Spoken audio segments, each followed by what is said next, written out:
we've got the Division 4 weekly roundup, and we're joined by a coach from the SMOSH West Lakes Football Club in Division 4, and Sean Bracken. How are you, Sean?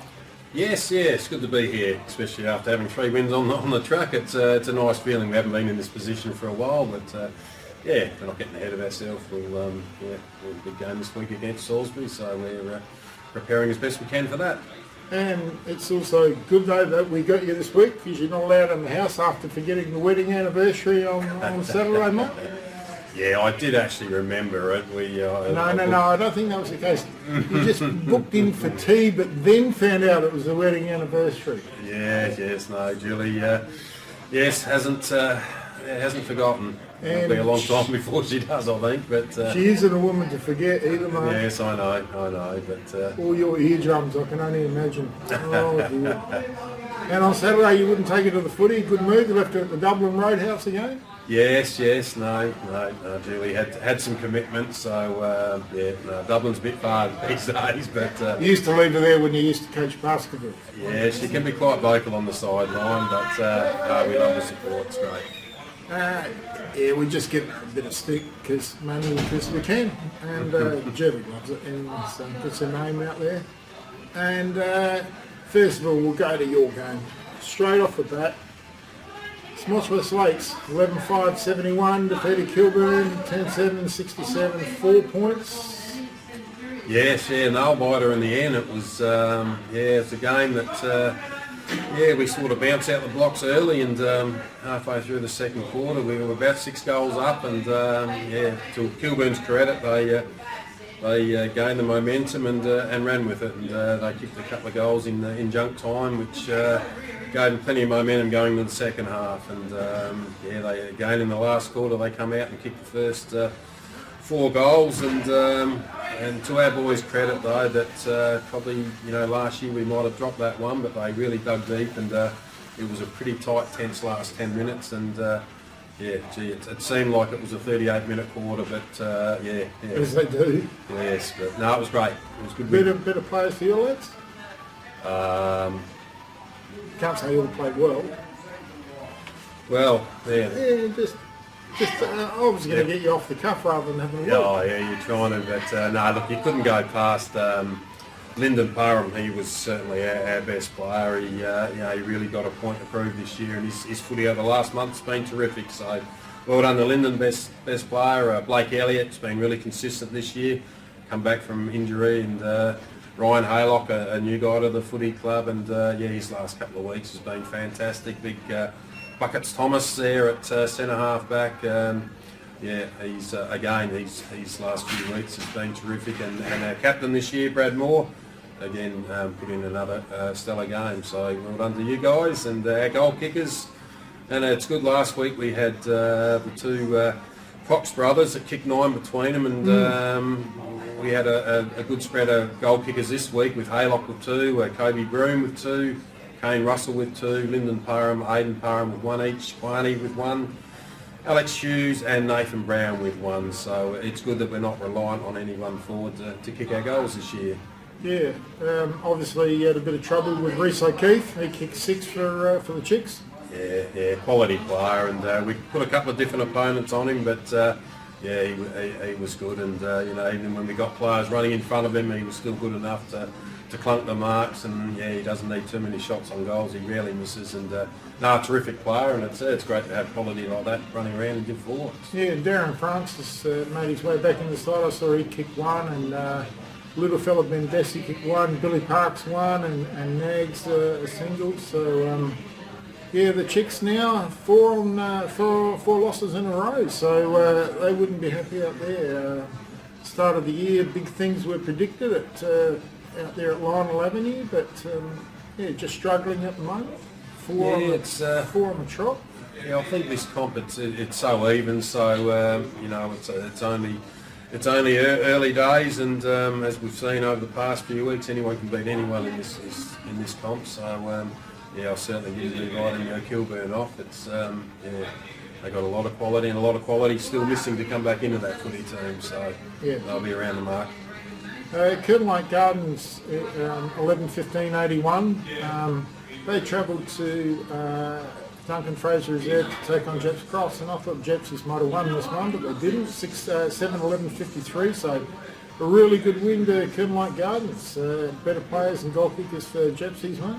Yeah, for Gepps Cross, goal kickers, Clark Rentassa with 2, Polkinghorn 2, Bold, Mordaunt and Kavasic with 1 each, and their better players was Swarovski, Mordaunt, Rollings, Benz and Maniotis, yes. So well done. Yeah, and a little bit of a surprise with that result, but in saying that, Kilburn Gardens are travelling well. We played in the first game of the year, and yeah, they were Pretty good, and they played that corridor well, and we played Gepps Cross second, and they gave us a footy lesson that day, so that's probably why I was a little bit surprised. I thought Gepps Cross would be the team to beat, and I still think they are one of the teams to beat, but again, you can't take any team lightly, and I think we're going to raise some eyebrows each week with some of the results. It's anyone can win the day. Yeah, for Kilburn Gardens, Cornish kicked 3, Patterson kicked 3, Fleming 2, Richards, Bennett and Smith singles. Ingram, Hamilton, Richter, Richards and Napier are amongst the better players. I know though that Gepps did have their 3 gun midfielders out with Clark Rentassa, Schmidt, who's just a gun midfielder, and their vice captain Mason, I think it is, and so they had their first string midfield missing. So that hurts. Yeah, that does hurt. That's not an excuse. That's just a reason. And still, well done to Kilburn Gardens. You only play what the opposition put out there, but yeah. No, they're both travelling nice. And like Gepps with a bit of upside, I would have thought. Yeah. The game, I thought Glenunga would win. I didn't predict the margin. They travelled out to DWIGHT RESERVE, and that's always a bit of an experience at times. Don't know if you've been out to DWIGHT there, mate? No, we'll get that coming up, probably several weeks away, but no, we'll look forward to the challenge when we go out there. But yeah, it's Glenunga, they got off to a fly, didn't they? 7 goals to 0 in the first quarter. It makes it hard to come back, but to Eastern Park's credit, they were only 3 goals down at half time, and a big third quarter by Glenunga probably was enough to get the job done in the end. Yeah, it was 19-12, 126 to Eastern Park, 9-12-66, a 10-goal victory to Glenunga, who were taking all before them so far in Division 4. Better players and goal kickers for Eastern Park, mate? Yeah, Eastern Park goal kickers, McMullen with 3, Sumner, Cullen, Clements, Hughes, Burgoyne and Freeman all with 1 each, and their better players, Cullen, Clements, Dietrichson, no surprise that he's in there again, Walkley and Hughes were their better players. Yeah, Glenunga, I've seen them a few times this year, and they're a very good side. Mickey McMahon, who played the first 4 games on the Crows top-up list. He's a very good player, kicked 9. Big Wonky kicked 3. Middleton, Lockie Middleton, left footer, good half forward, kicked 2. Big Prosick, 2. That would be Lincoln Bennett, kicked 1. Sam Abel and CJ Inglis singles. Best player, no surprise, probably Mickey McMahon with his 9 goals. Henke, Liam Bennett, Beard, the big ruckman, and Glacks in the back line. And they're a serious side. They have very, very good side. They've got Prosser, McMahon, Wonky, Abel, big bodies up forward. And they've got another McMahon to come back in, and you've got a gun midfield. They're a pretty good side, mate. Yeah, we haven't played them this year, but really looking forward to the challenge. I think we got them in a couple of weeks' time, so we'll worry about Salisbury for this week, but we'll certainly look forward to the challenge in a couple of weeks' time against them. Talking of Salisbury, they hosted Pooraka, and that was Pooraka 11-7-73 to Salisbury 10-10-70. So Ocker would be a happy man with that 3-point victory over the Magpies over Salisbury. Yes, it's again it was a flip of a coin who would win this game, and they both a couple of weeks ago, Pooraka had a great win over Edwardstown, and Salisbury had a great win over Gardens, and like I said, the Struggled all year though, both sides a little bit. yeah, I guess you know, like all coaches, they're probably wanting a bit more consistency in their performances, but you know, they have shown that they're both capable of being around the mark, and you know, well done to Pooraka to hold on in the end there to get the 3-point win. Yeah, I probably saw Salisbury on their worst day for the season when Glenunga beat them by 126 points. Right, okay. So, you know, you leave and you think, oh dear. And then the next week they come out and, you're right, they beat Edwardstown. And I wouldn't have set that in fit, but hey, fluctuations in form can happen. Can't That's they? right, We all know that's that. right. So, Salisbury better players and goalkeepers now? Yeah, goal kickers, we had Keenahan with 2. I'll let you pronounce the next one. Picciano with 2. Sounds good with 2. Mann with 2. Fleming, Knox, Atkinson and Thompson with 1 each. And better players for Salisbury, Wormald, Knox, Keenahan, Hull, Gareffa and Shields were their better players. Yeah, for Pooraka, Timpano kicked 4, Brad Mercer, the gun forward, kicked 2, Baker 2, Batten 1, Timpano, Moody. Yeah, that's okay. Better players, Timpano, Baker, Armstrong, Brain, Timpano. So, yeah, good win for Pooraka. Yeah, just give them a little bit of hope that they can perhaps play finals footy. Both sides have been here travelling pretty well, Mitcham and Edwardstown, and Mitcham got up by the 8 points, and they were all points, 14-16, 100, defeated Edwardstown 14-8, 92, so 8-point win. Yeah, good win. We haven't played Mitcham this year, so I don't know a lot. I know from last year they were certainly going to be around the mark. We played Edwardstown, who gave us a little bit of a hiding at night time, so I might have thought Edwardstown would have got the job done, but well done to Mitcham. They were very hard to beat on their home deck. Yeah, new coach out there, Paddy Canane took over from Adam West, and yeah, so 2 very good coaches out there, and Paddy's doing pretty good things I hear out there at Mitcham, so yeah, well done to the Hawks. Better players and goal kickers, mate. Yeah, for Mitcham we've got Aitken with 3, Bradshaw with 2, Murray 2, Tucker, Bono, Pinder, Rowe, Henschel, Gregory and M. Rowe, all with 1 each. And their better players, M. Roberts was their best, Bradshaw, A. Rowe, McGregor D and Murray were their better players. Yeah, for Edwardstown, Lane got 3. Ridding got 3, Corey May got 2, Roberts got 2, Fox Ferrugia, Parsons and Colby Blythe kicked singles. Very good very good duo there with Corey May and Blythe, a couple of big bodied guys who play through the midfield and then rest up at full forward. A couple of very handy players for Edwardstown. Better players, Curtis. Now this guy is a very underrated fullback.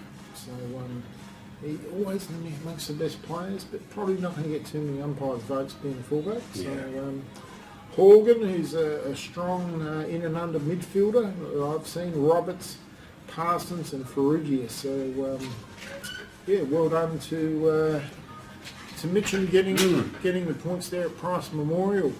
And I'll let you read out the ladder, mate. Now that you know, you blokes are making that sudden charge towards the 5. Yes, well, it's it's a pretty tight ladder there. We've got Glenunga on top and Colonel Light second, both with 5 wins and 1 loss, and then it's Gepps Cross, Edwardstown, Eastern Park, Mitcham and SMOSH all with 3 wins, 3 losses. Then we've got Kilburn in 8th, 2 wins, 4 losses. Pooraka the same, 2 wins, 4 losses, and Salisbury 1 win, 5 losses. So it's yes, like I said, it's a pretty close comp, and anyone can beat anyone on their day in this comp, and it's great to see. It's you know, you go in each game, and you know, if you're not prepared and you're 5% off the mark, yeah, you get your colours lowered. So probably the telling factor here is between first and second.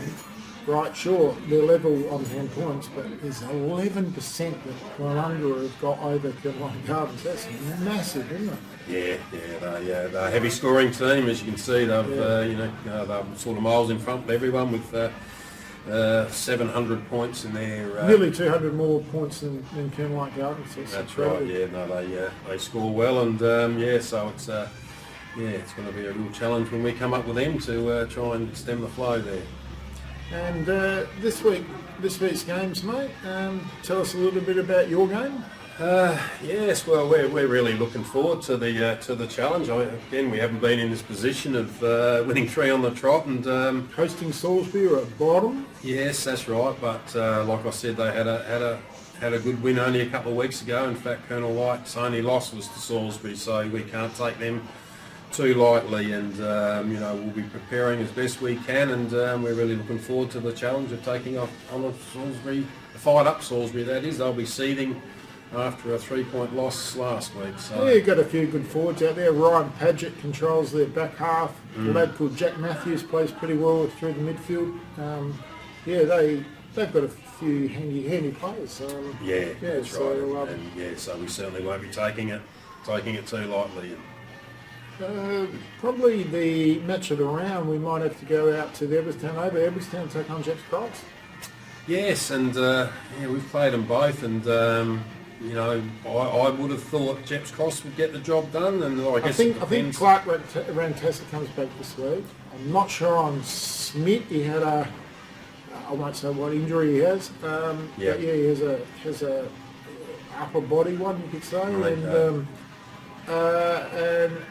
then I think their vice captain, I think he comes back as well, Mason. Yeah, I'm not sure. I think they get 2 of their midfielders back for sure. I'm not sure about the third, but.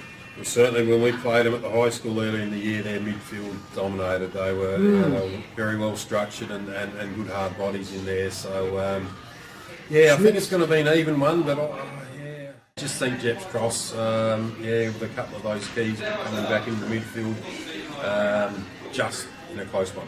Yeah, Schmidt's an absolute gun, and he's a ripper. So, absolute ripper. So, Pooraka, they host Mitcham. Yeah, and again, it's I think Pooraka. I think they, Mercer is. We all know what he's capable of, and if they can get the ball down to him enough times, I think Pooraka might cause a bit of an upset. You reckon upset? All right, so Pooraka. I'm hoping that Pooraka can win for off, but I think Mitcham might just get the victories out there. Kilburn Light Gardens, now they host Eastern Park. They also got a lot in that, I would have thought too. Big game. It's another close game, and it's a toss of the coin. We played Eastern Park a couple of weeks ago, and it was a terrific game of football. And I said we played Colonel Light first round, and we had our opportunities and didn't capitalise. So. I think this will be a lot closer than a lot of people think, and I would say Colonel Light only because they're playing at home and by probably less than 2 goals.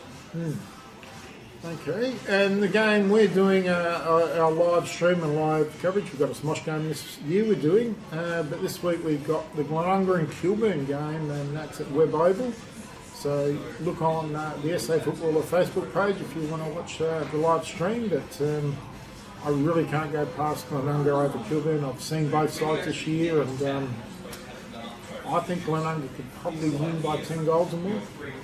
Yeah, it's hard to say. I think Kilburn showed, certainly when we played them last week, and when they get some momentum, they really run with it. And if they get the ball up enough to O'Keefe, he's going to kick a big score. So he's one thing you're going to have to stop is O'Keefe and Darren Francis. Yeah, but I think, like you said, Glenunga are just strong all over the park, from defence through to the forwards.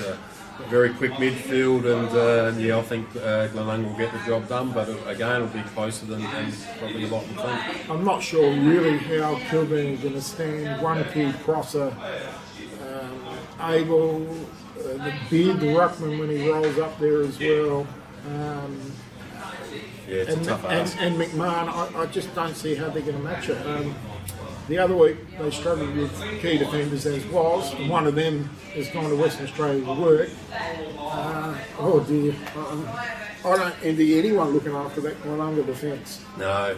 Forward line, sorry. No, look, it's a big ask, but as we've seen, there's been some fascinating results, and I'm sure Kilburn will be seething from last week's loss and will bounce back. But yeah, Glenunga too strong in the end.